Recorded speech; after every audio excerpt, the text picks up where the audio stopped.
제가 좋아하는 성경은 다 좋아하지만 그래도 그 로마서 8장 28절 말씀하고 그다음에 이제 한 장으로 하면 요한복음 15장 말씀을 제가 굉장히 좋아합니다. 예수님께서 우리 구원받은 사람에 대해서 그냥 비유를 하지 않았나 그렇게 생각이 들어요. 나는 포도나무고 너희는 가지다. 그러면서 너희가 내 안에 내가 너 안에 있으면 그 사람 많은 열매를 맺느니라 라고 말씀하시는 것이 바로 우리 구원받은 사람들의 그런 삶이 아닌가 이렇게 생각을 해봅니다. 예수님은 포도나무고 너희는 가지다, 구원받은 우리가 가지다 라고 이렇게 말씀을 하고 있잖아요. 포도나무고 또 너희는 가지고, 그러면서 15장 5절에 나를 떠나서는 너희가 아무것도 할 수 없다라고 이렇게 말씀하는데, 근데 나를 떠나서는 너희가 아무것도 할 수 없다, 이 말이 우리가 좀 이해가 많이 안 되는 부분이 많이 있겠죠.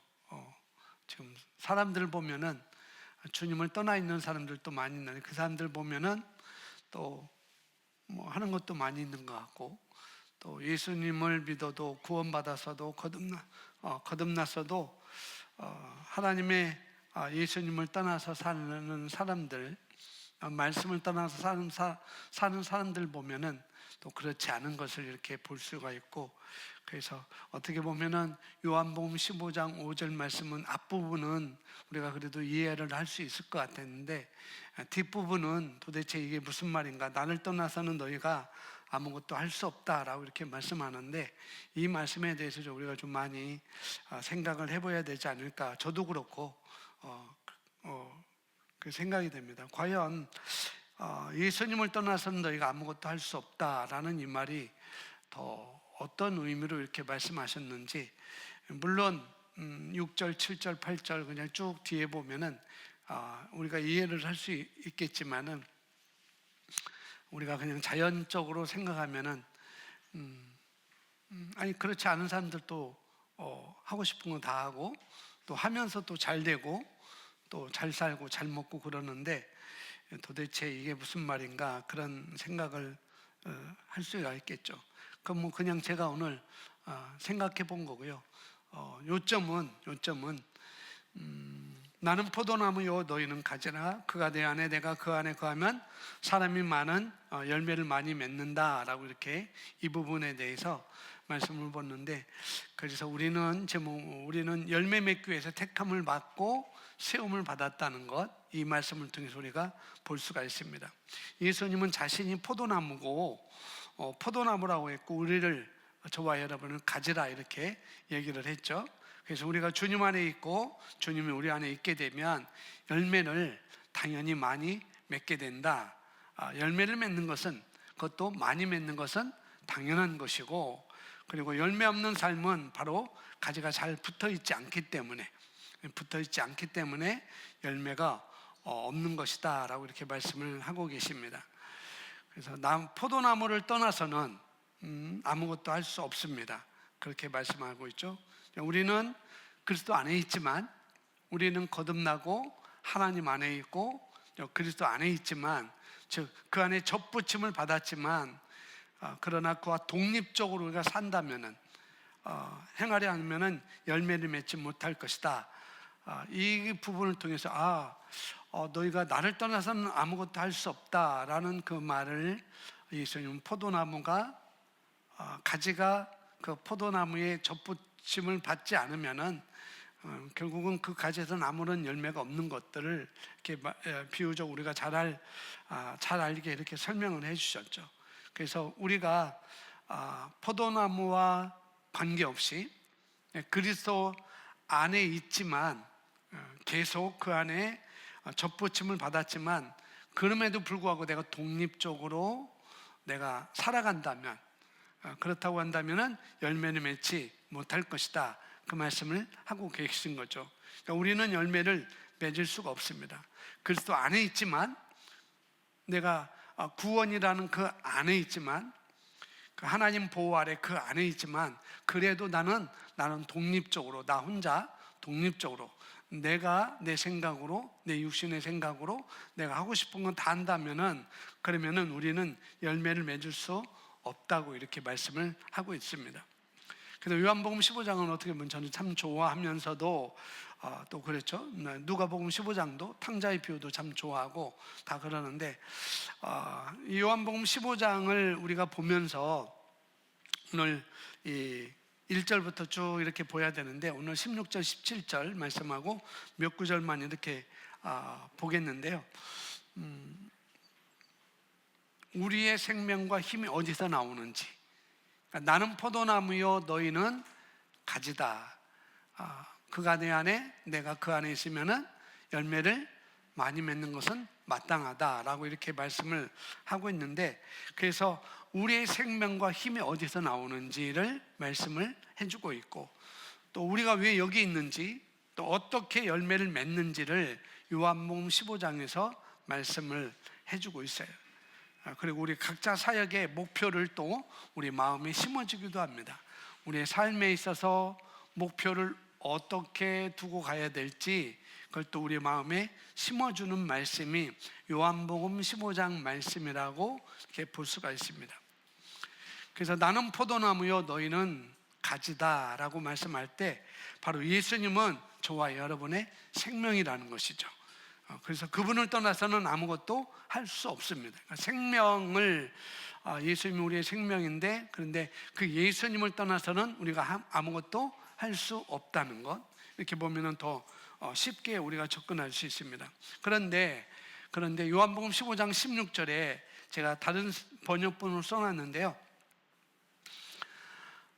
읽어보겠습니다. 너희가 나를 택하지 아니하고 내가 너희를 택하여 세웠나니 이것은 너희가 가서 열매를 맺게 하고 또 너희 열매가 남아있게 하려 함이요 또 너희가 내 이름으로 아버지께 무엇을 구하든지 그분께서 그것을 너희에게 주게 하려 함이라.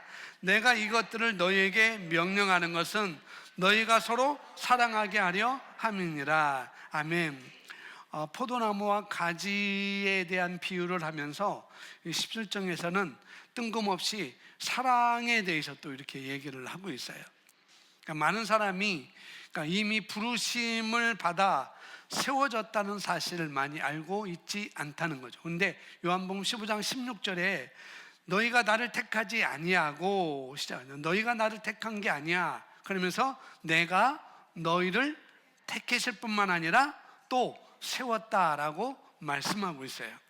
그러니까 우리는 어떻게 해요? 열매를 맺기 위해서 택임을 받았고 우리는 세움을 받았다라는 것을 오늘 16절에서 말씀을 우리가 볼 수가 있습니다.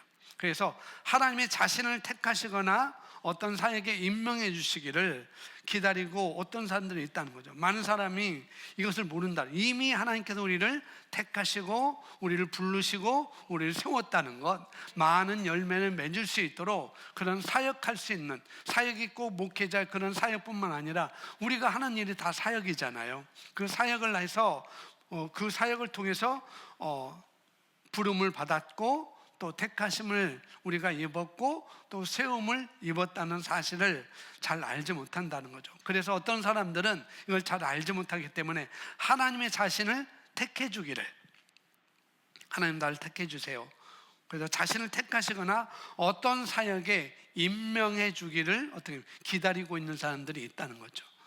이미 하나님은 내가 너를 택하여 세웠다라고 말씀하고 있는데, 내가 가지라면은 이미 우리는 택하고 세움을 입었는데도 불구하고 아직까지도 뭔가 하나님의 뭔가를 나에게 주셔가지고 나를 택하셔야만이 내가 그 자리에 세움을 입었다, 임명을 받는 거다라고 이렇게 기다리고 있는 사람들이 있다는 것이죠.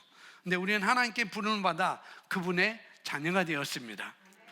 그러니까 우리 모두는 전임으로 하나님을 섬기도록, 우리 모두가 전임으로써 하나님을 섬기도록 부름을 받고 세움을 받았다는 것입니다. 목사님만 그런 부름과 택하심과 세움을 받은 게 아니라 우리는 모두 다 각자 개인이 하나님을 섬기도록, 다 전임 사역자로 하나님을 섬기도록 우리를 불러주시고 세웠다는 것이죠. 때로는 엄마로, 때로는 아버지로, 또 배우자로, 또 전업주부로, 또 자녀로, 또 학생으로, 또 회사원으로, 뭐 기타 등등 여러 가지가 있겠죠. 이런 전임으로 하나님을 섬기도록, 엄마로서 하나님을 섬기도록, 아버지로서 그 가정을 통해서 하나님을 섬기도록, 학생으로서 거기서 배움을 통해서 하나님을 섬기도록, 전업주부로서 그 하나님을 그 자리에서 섬기도록, 이렇게 우리는 모두 다 택함을 받았고 세움을 우리가 입었다는 것을 성경 말씀을 해주고 있습니다. 하나님이 우리를 부르신 그 역할이 바로 저와 여러분이 임해야 할 전임 사역지라는 거죠. 엄마로서의 있는 자리가 전임 사역지인 것이고, 아버지로서 있는 그 자리가 전임 사역지인 것이고, 또 직장에서 내가 그 일이 있다면 그 직장이 전임 사역지로 있는 것이 바로 나의 전임 사역지라는 거죠. 모두 다 학생은 학교와 학업이겠고 또 여러 가지가 다 되겠죠. 그래서 하나님은 자신의 자녀가 전업주부인지 또 회사원인지 직장인인지 뭐 크게 관심을 두지 않습니다. 단지 하나님은 우리에게 은사를 주셔가지고 가장 어울리는 길로 우리의 삶을 인도하셔야, 그러나 하나님은 아까 말했죠. 하나님의 자녀가 전업주부인지 또 학생인지 엄마인지 회사원인지 엔지니어인지 회사원인지 그렇게 크게 관심을 두지 않는다는 것. 그러나 우리가 어떤 직장인인지, 어떤 엄마인지, 어떤 아버지인지, 어떤 자녀인지, 어떤 학생인지 거기에 대한 하나님이 관심을 갖고 계신다는 거예요.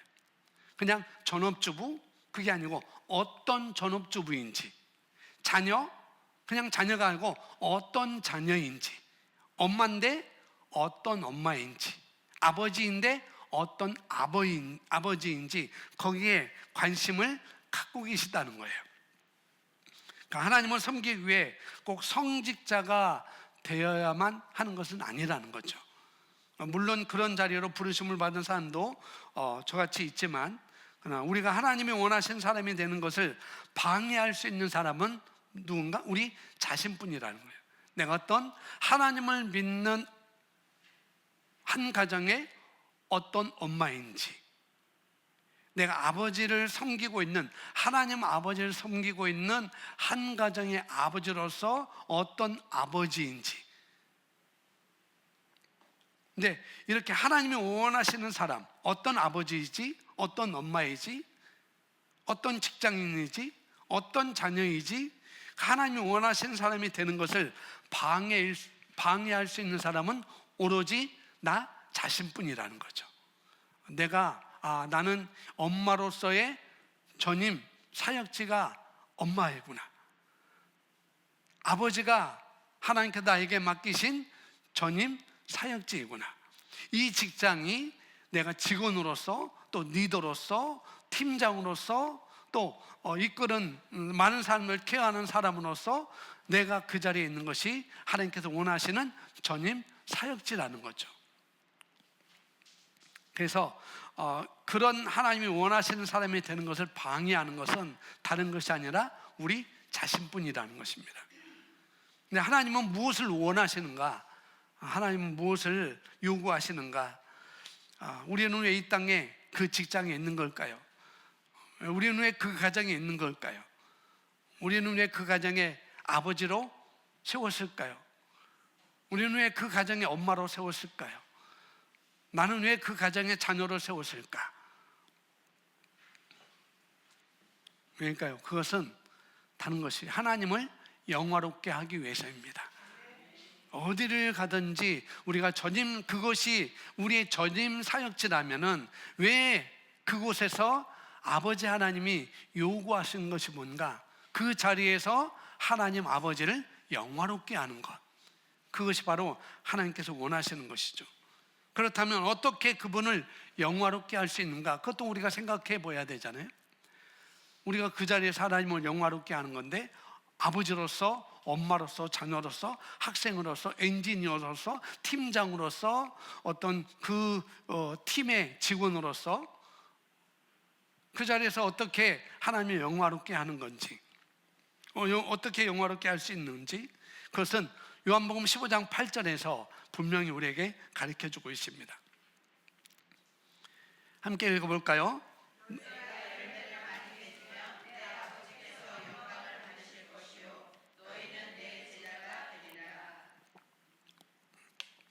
너희가 열매를 많이 맺으면 내 아버지께서 영광을 받으실 것이요 너희는 내 제자가 되리라.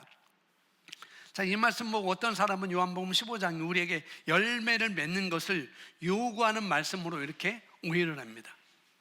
저도 한때는 그랬어요. 하나님께서 이 요한복음 15장 포도나무와 가지의 비유를 하시면서 우리에게 열매 맺는 것을 요구하시는 거구나. 결국에는 가지로서 열매를 맺어야 되지, 이렇게 많이 생각했습니다. 그런데 이런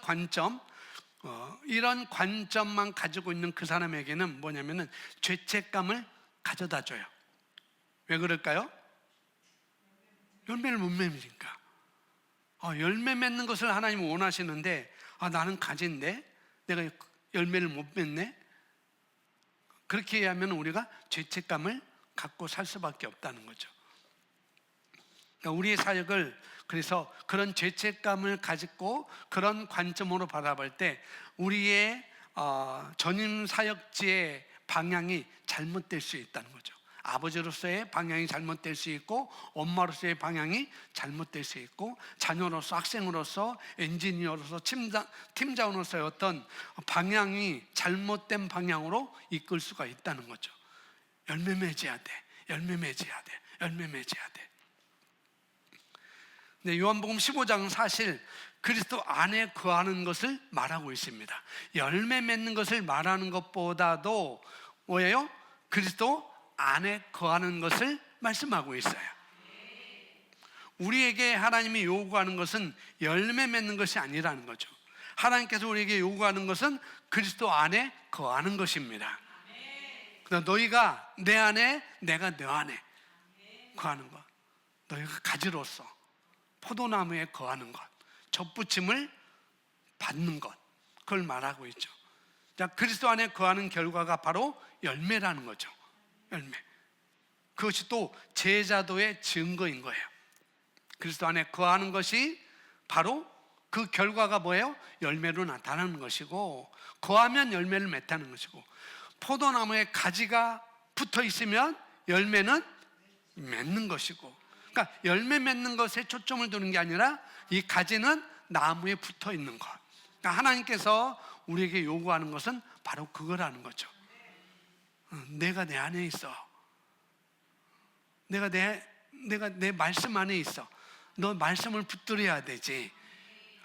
근데 우리는 거꾸로 간다는 거예요. 열매를 많이 맺어야지. 그래 하나님이 기뻐하시고 그러지. 근데 하나님은 그것보다도 내 안에 거해. 나와 함께 있기를 원해. 내가 임마누엘 하나님이잖아. 그게 하나님은 원하신다는 거예요. 그런데 그리스도 안에 거하지 않으면 열매를 맺지 못하고 또 실망하게 될 텐데, 많은 사역자가 그렇게 하고 있다는 거예요.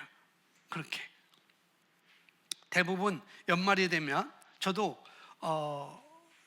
11월부터 생각했어요. 연말이 되면, 대부분 연말 되면 교회도 그렇고 또 송구영신 예배는 또 1년 것도 다 돌아보네. 그리고 또 직장에서는 1년 또 결산을 또 하고 그러네. 그러니까 연말이 되면 다 지난해의 모든 활동을 돌아봅니다. 우리는 여기 갔고 저기 갔고, 이것을 했고 저것을 했고, 이것을 못했고 저것을 못했고, 그리고 얼마나 바쁜 한 해였는가, 그런 삶을 우리가 돌아보는 거죠. 하나의 삶. 그러면서 우리가 한 모든 일을 보게 되는 것입니다. 근데 이 모든 것은 좋게 들리지만 과연 열매는 얼마나 남아있는가, 또 그렇게 또 우리가 보게 되는 것이죠. 이것저것 했는데 여기도 가고 저기도 가고 그랬는데 과연 열매는 얼마나 남아있는가? 작년보다 올해 여러분 삶에 얼마나 성령의 열매가 더 분명하게 나타나고 있는가? 1년 전보다 지금 더 사랑하며, 더 인내하며, 더 절제하며, 더 온유하며, 더 충성하고 있는가? 그리고 영원한 결과를 가져올 일을 내가 했는가? 그런 일을 우리가 많이 돌아보는 시기가 지금 이 시기라는 거죠. 11월부터 연말 12월에. 그럼 이런 것들이 타당한 질문인가? 그걸 또 우리가 볼 수가 있겠죠. 이것들이 타당한 질문인가? 근데 우리는 지속적으로 남는 열매를 맺도록 부르심을 또 받았습니다. 그런 부르심도 받았어요. 그런데 중요한 것은 거하는 것이 중요하다는 거죠. 그리고 거하는 것이 또 순종이라고 또 볼 수가 있습니다. 요한복음 15장 7절에 말씀하고 있어요. 너희가 내 안에 거하고 내 말이 너희 안에 거하면 무엇이든지 원하는 대로 구하라. 그리하면 이루리라. 아멘. 그러니까 거하는 것이 우리가 할 순종이라는 거예요. 다른 것 없습니다. 열매 맺는 것, 그건 뒷일이고 먼저는 거하는 것. 내가 거하려고 순종하는 거예요. 내가 말씀에 거하려고 순종하는 것입니다. 그 말씀에. 어떤 사람들은 그리스도 안에 거한다는 것이 그냥 경건한 자리, 그냥 거룩한 자리에 그냥 앉아 있는 것이라고 생각해요.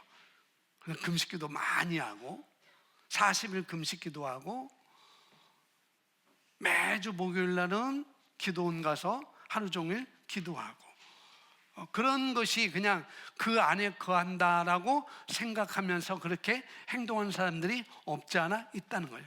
물론 순수한 마음으로 하나님께 기도하고 싶어서 마음에 감동을 주셔서 그렇게 기도하시는 분도 계시고 금식하는 분도 계시고 작정 기도하는 분도 계지만, 그러나 그렇지 않은 사람들은 그냥 내가 그리스도 안에 거해야 된다고 하니까 내가 그런 자리로 가야 되겠다라고 생각하고 가는 사람들이 없지 않아 있다는 것이죠. 이게 그렇지 않습니다. 10절에 보면 그리스도 안에 거하는 것이 무엇인지 우리에게 말씀을 하고 있어요. 거하는 것이 순종이고, 그러면은 그리스도 안에 거하는 것이 무엇인지 10절에 요한복음 15장 10절에 말씀합니다. 내가 아버지의 계명을 지켜 그의 사랑 안에 거하는 것 같이 너희도 내 계명을 지키면 내 사랑 안에 거하리라. 아멘. 여기서 말씀 보이십니까? 거하는 것이 무엇인지? 거하는 것이 뭐니? 내 계명을 지키면 내 사랑 안에 거하리라 라고 말씀하고 있습니다. 자, 여기서 계명을 지키는 것이 거하는 거예요. 그리스도 안에 거하는 거다. 이렇게 쭉 이렇게 연결지어오고 있습니다. 그러면 주님의 계명은 무엇일까? 또 성경 써놨네요. 성경은 우리에게 정확한 답을 주십니다. 요한일서 3장 23절, 24절 읽어볼까요? 시작. 그의 계명은 이것이니 곧 그의 아들 예수 그리스도의 이름을 믿고 그가 우리에게 주신 계명대로 서로 사랑할 것이니라. 그의 계명을 지키는 자는 주 안에 거하고 주는 그 안에 거하나니 우리에게 주신 성령으로 말미암아 그가 우리 안에 거하시는 줄을 우리가 아느니라. 아멘. 그의 계명을 지키는 자는 주 안에 거하고 주는 그 안에 거하나니 우리에게 주신 성령으로 말미암아 그가 우리 안에 거하시는 줄을 우리가 아느니라. 그러면서 23절 앞에는 그의 계명은 이것이다. 계명은 이것이다. 그 계명이 뭐예요? 그 아들 예수 그리스도의 이름을 믿는 거예요. 계명은 예수 그리스도의 이름을 믿는 것. 그리고 그가 우리에게 주신 계명대로 서로 뭐예요? 사랑하는 것이다. 예수 그리스도의 이름을 믿고 그 다음에 그분이 주신 우리에게 주신 사랑, 그 사랑을 우리 함께 이루어가는 것, 서로 사랑하는 것이다 라고 이렇게 말씀하고 있습니다. 그러니까 주님은 율법주의적으로 그분과 동행하는 것을 말씀하는 것이 아니라는 거죠. 그래서 우리는 행위나 사람들의 행동을 변화시키느냐, 내가 우리의 행동으로 또 우리 행위나 사람들의 행동을 변화시키느냐에 초점을 두는 경우가 많이 있다는 거죠. 우리가 알고 있듯이 우리의 행위가 아니라 우리는 믿음으로 구원받습니다. 아멘. 그러면서 고린도후서 3장 5절에 우리가 무슨 일이든지 우리에게 난 것 같이 스스로 만족할 것이 아니니 우리의 만족은 오직 하나님으로부터 나느니라. 그가 또 우리를 새 언약의 일꾼되게 만족하게 하셨으니 율법의 조문으로 하지 아니하고 오직 영으로 함이니 율법의 조문은 죽이는 것이요 영은 살리는 것이니라. 아멘. 영화롭게 하는 것, 그건 주님의 계명을 지키는 것이고, 그 계명이 뭐냐? 예수 그리스도 이름을 믿고 또 서로 사랑하는 것, 그 계명이라고 말씀하고 있어요. 근데 믿음은 우리가 영으로 우리가 한다고 이렇게 말씀하고 있는데, 믿음은 항상 행위에 앞서고 있다는 걸 우리가 알아야 돼요. 그러니까 그래서 야고보서 보면은 행위, 믿음 이렇게 얘기하는데 항상 행위보다도 믿음이 먼저 앞선다는 걸 알아야 됩니다. 붙어 있는 것이 앞서야. 열매 맺는 것이 앞서는 게 아니라 포도나무에 붙어 있는 것이 앞서는 것처럼 믿음이 항상 행위보다 앞선다는 것을 우리가 알아야 됩니다. 그래서 우리가 계명은 예수 그리스도의 이름을 믿는 것이라고 말씀하고 있고, 또 우리는 믿는 것을 행하며 그것이 그리스도 안에서 이미 이루어진 우리의 모습이 되어야 된다는 거죠. 나의 모습. 믿는 것을 우리가 행하는 것이고, 그리고 그것이 그리스도 안에서 이미 우리에게 이루어진 이루어진 것이 저와 여러분의 모습이어야 된다는 것. 그것이 먼저 돼야 됩니다. 여기 보니까 성령이 친히 우리 영과 더불어 우리가 하나님의 자녀인 것을 증언한다고 또 성경은 말하고 있고, 또한 성령이 우리로 하여금 믿음으로 행할 수 있게 해주신다고 또 말씀을 하고 있습니다. 그래서 우리가 하나님의 뜻을 행하면, 계명을 지키면, 그리스도 예수 그리스도의 이름을 믿고 또 서로 사랑하면 그것이 하나님의 뜻을 행하는 거잖아요. 그러면 우리가 하는 기도에 응답을 받는다라고 또 성경은 말씀하고 있습니다. 요한복음 아까 읽었던 15장 7절에 말씀하고 있어요.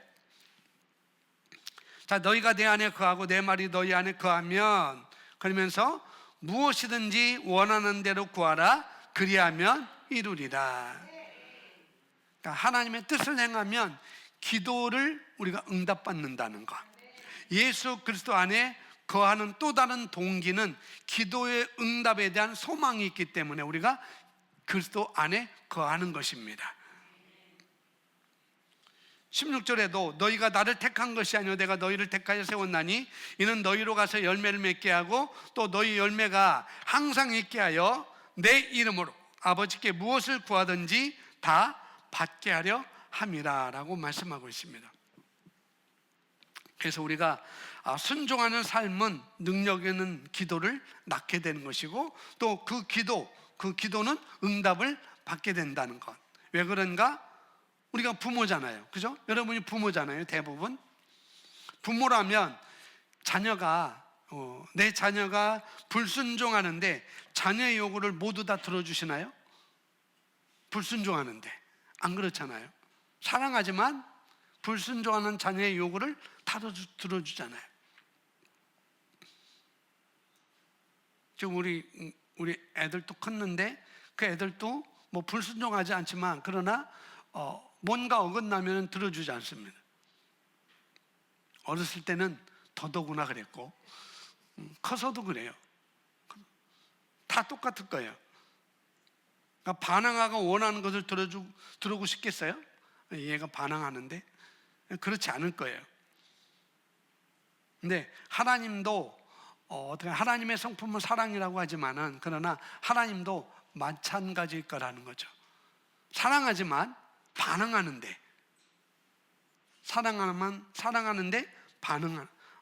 반항하는데 사랑하는데 이 자녀가 계속 불순종하는데 그 요구를 다 들어준다? 그렇지 않을 것 같습니다. 나는 그 안에 거하지 않아. 나는 그 안에 거하지도 않고 그리스도 안에 거하지도 않고 내가 기도한다? 나를 떠나서는 너희가 아무것도 할 수 없다고 그랬어요. 사랑하지만 그럴 수 있다고 이렇게 말씀을 여기서 하고 있어요. 그래서 우리가 그리스도 안에 거하기로 선택할 때는 하나님의 뜻을 행하고자 하는 거예요. 하나님의 뜻을 내가 행하겠다. 그러니까 우리는 그 뜻을 하나님의 선하시고 기뻐하시고 온전한 뜻으로 우리는 알고 있습니다.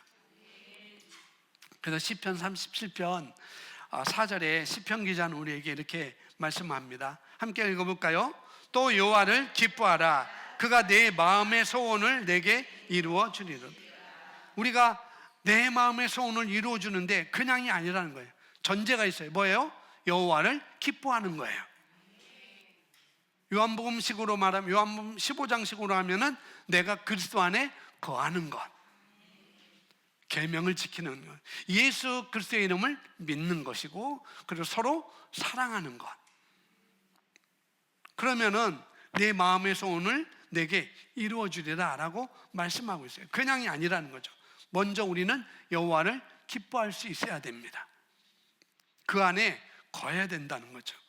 자, 우리가 그리스도 예수 안에 거한다면 우리의 소원이 하나님의 소원이 되는 것이고 저와 여러분의 열망이 곧 하나님의 열망이 되는 것입니다. 그러나 우리는 먼저 하나님의 형상을 따라 지음받은 내가 누구인지, 내가 무엇을 가지고 있고 무엇을 할 수 있는지를 먼저 우리가 인식을 해야 되는 것이죠. 그럴 때 우리의 소원과 열망이 하나님의 뜻과 일치할 것이고 또 우리가 무엇을 구하든지 그 하나님은 들어주실 것이라고 성경은 우리에게 증거를 해주고 있습니다. 자, 아까 그래서 그리스도 예수 그리스도의 이름을 믿고 또 나중에는 서로 사랑하라고 그랬습니다. 그래서 사랑인데 그 사랑이 아니고 그냥 아가페 사랑을 하라는 거예요. 우리가 그리스도 안에 거하면 어떤 결과가 있을까요? 우리는 서로 사랑할 것입니다. 그리스도 안에 거하면 서로 사랑할 거라는 거죠. 그래서 요한복음 7절, 8절, 10절에 쭉 그 말씀을 하고 있잖아요. 여기서 그 예수님 말씀은 그 사랑은 여기서 우리가 아가페인 것을 우리가 알 수 있겠죠. 이 아가페라는 것이 명사로 사용될 때, 이 헬라어 아가페가 명사로 사용될 때는 그리스도인의 가장 고귀한 특성을 나타냅니다. 우리의 가장 고귀한 특성을 나타내는 것이 바로 아가페라는 거죠.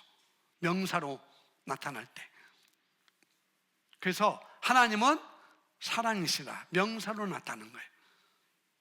그리고 사랑은 오래 참고 사랑은 온유하며 라고 이렇게 명사로 이렇게 나타나요.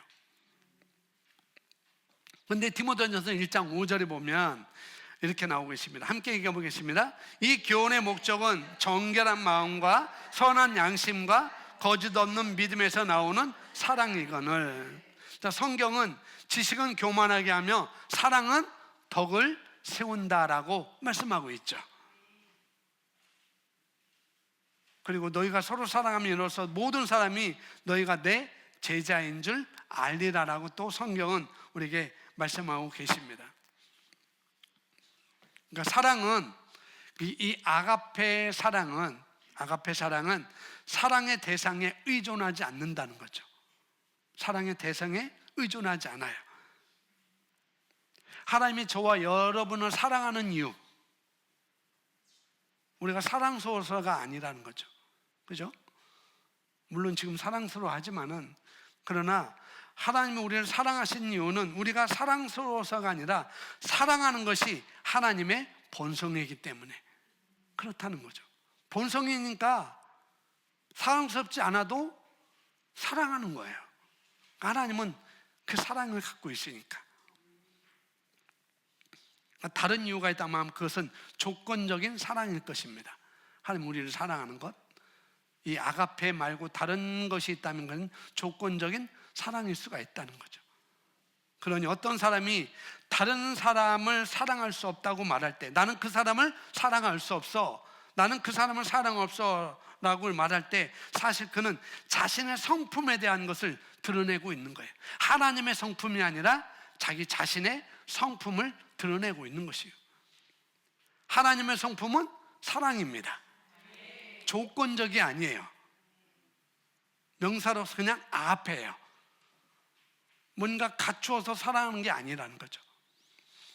그런데 우리는 때로는 그 사람을 난 사랑할 수 없어, 도저히 사랑할 수 없어. 그런데 그것은 하나님의 본성을 가지고 명사로서 아가페, 그 사랑을 내가 말하는 게 아니고 나의 성품, 그냥 내 혼적인 성품, 내가 감각적인 그 지식으로 갖고 있는 그 성품으로 내가 그 사랑을 말하는 것이죠.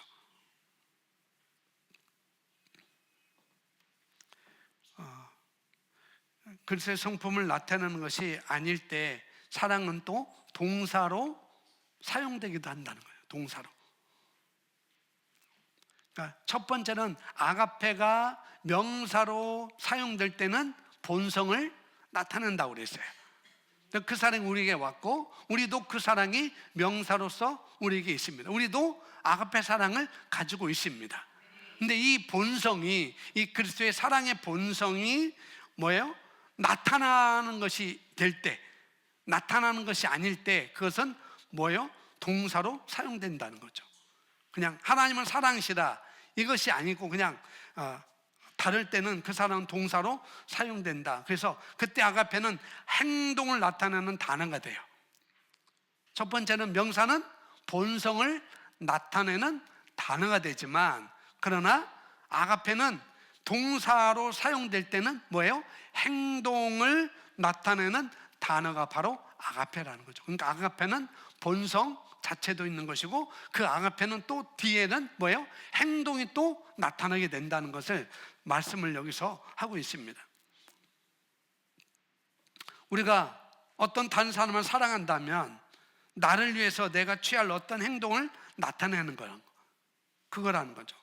성경이 이것을 증거하고 있습니다. 성경은 어떻게 말씀하는가? 하나님의 세상을 이처럼 사랑하사 독생자를 주셨으니, 이 동사 뭔가를 나타냈잖아요.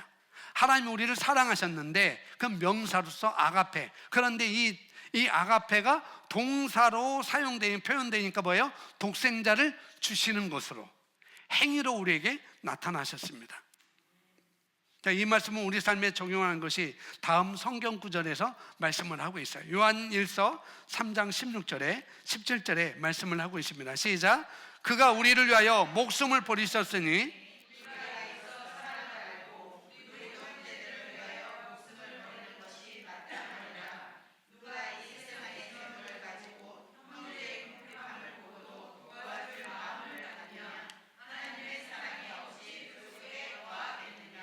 네.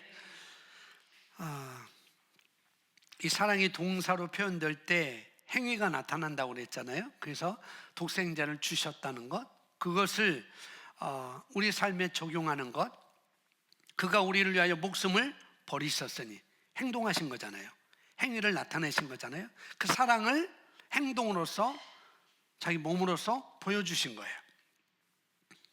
우리가 이로써 사랑을 알고, 사랑은 그냥 본성만 갖고 있는 게 아니고 그 사랑은 갖고 있을 뿐만 아니라 또 나타내 보이는 거구나, 이것을 우리가 이로써 사랑을 알았다는 거예요. 사랑은 이런 거구나, 그걸 알았다는 거죠. 갖고만 있는 것이 아니라 가지고 있는 것을 나타내는 것, 이걸 우리가 알고 우리도 형제들을 위하여 목숨을 버리는 것이 마땅하니라. 우리도 예수님처럼 이렇게 사는 것이 마땅하지. 근데 우리도 목숨을 줄 수 없잖아. 그러면서 17절에 우리가 할 수 있는 삶에 적용할 수 있는 것을 말씀하고 있어요. 누가 이 세상의 재물을 가지고 형제의 궁핍함을 보고도 도와줄 마음을 닫으면 하나님의 사랑이 어찌 그 속에 거하겠느냐. 너는 반쪽짜리 사랑만 갖고 있는 거야, 그 말씀을. 너는 어떻게 명사, 하나님의 본성만 너는 그렇게 주구장창 추구하니? 그 사랑은 그냥 안에만 있는 게 아니고 그 사랑은 밖으로 나타내 보일 수 있는 것까지, 그것이 갖고 있는 아가페 사랑인데 너는 어떻게 그것만 있니? 근데 17절에 그렇게 말씀하는 거예요. 세상의 재물을 가지고 어떤 형제의 궁핍함을 내가 봤는데 도와줄 마음을 닫으면, 내가 그걸 뭘 가지고 뭘 할 마음이 닫으면 하나님의 사랑이 어찌 그 속에 거하겠느냐. 삶에 나타내야 되는 것이 마땅하다, 그 말씀을 하고 있는 것이죠. 그래서 이 사랑과 행위는 감정에 근거한 것이 또 아니라는 거죠. 감정에. 우리는 어떤 사람을 향해 억지로 특정한 감정을 품을 수는 없습니다. 억지로. 그러나 하나님의 은혜로 다른 사람을 위해 옳은 일을 할 수 있어요.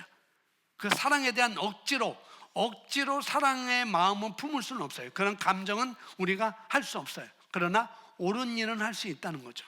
사랑이 없어도. 그런데 주님의 사랑은 우리 인간의 이해로는 이해할 수 없는, 또 인간의 지혜로는 이해할 수 없는 그런 사랑을 우리에게 하셨어요. 우리가 죄인 되었을 때 이해할 수 없잖아요. 깨끗해야 되는데, 뭔가 나한테 보여줬어야 하는데, 그냥 뭔가 나한테 보여줘봐 그러잖아요. 우리는 뭔가에 대해서. 근데 하나님은 우리 사람의 지혜로는 이해할 수 없는, 우리 사람이 이해로는 이해할 수 없는 그런 사랑을 우리에게 이미 하셨고, 그렇게 하실 뿐만 아니라 또요, 그것을 우리에게 나타내 보이셨습니다. 우리는 그런 사랑을 받은 자라는 거죠. 그런 사랑도 보이신 사랑이 우리 안에 있고 또 나타내신 사랑이 우리 안에 있는 것입니다. 그래서 열매를 맺는 사람으로서 열매를 맺기 위해 우리가 택함을 받았다고 하는데, 그 열매는 뭐냐? 바로 사랑이라는 거예요. 사랑. 이 요한복음 15장에서는 결과적으로 사랑을 말씀하고 있습니다. 저는 열매는 뭐냐? 교인이 많아지는 것, 세론이 많아지는 것, 내 수입이 많아지는 것, 그것도 되겠지만은, 그러나 여기서는 핵심적인 것은 바로 우리 안에 사랑이 있다는 것.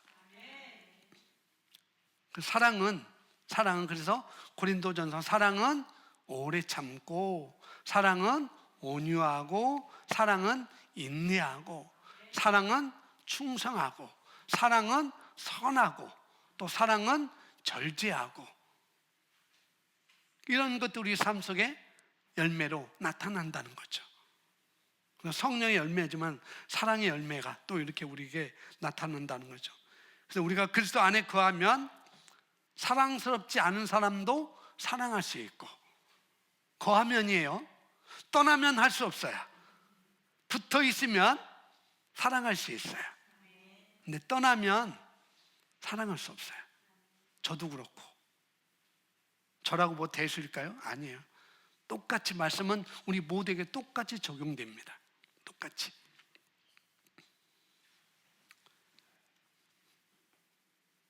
그리고 우리가 그리스도 안에 거하면, 계속 그렇게 하면 그리스도의 본성을 우리는 나타나게 될 것입니다. 우리는 바로 그렇게 하도록 부름을 받고, 그렇게 하도록 우리는 택함을 받았고, 그렇게 하도록 우리는 세움을 받은 존재들이라는 거죠. 다른 것 없습니다. 내 수입이 많아지는 것, 그것도 좋지만 먼저 하나님께서 말씀하신 것, 내게 주신 사랑, 내게 주신 사랑, 또 그 사랑은 나만 갖고 있는 게 아니라 또 나타내 보일 수 있는 그 사랑, 그 사랑을 위해서 우리가 부름받고 우리가 세움을 입었다는 것. 열매 맺기 위해서, 열매, 감, 대봉, 사과, 배, 그런 열매도 있겠지만 이 사랑이라는 열매, 여기에, 그러니까 예수님은 여기에 다 있는 거야 라고 말씀하고 있어요. 근데 거하면 이 사랑이 너에게 나타날 수 있지, 맺혀질 수 있지, 그 말씀을 하고 있습니다. 그래서 우리 모두는 그런 열매를 맺기 위해서 택함을 받았습니다. 아멘.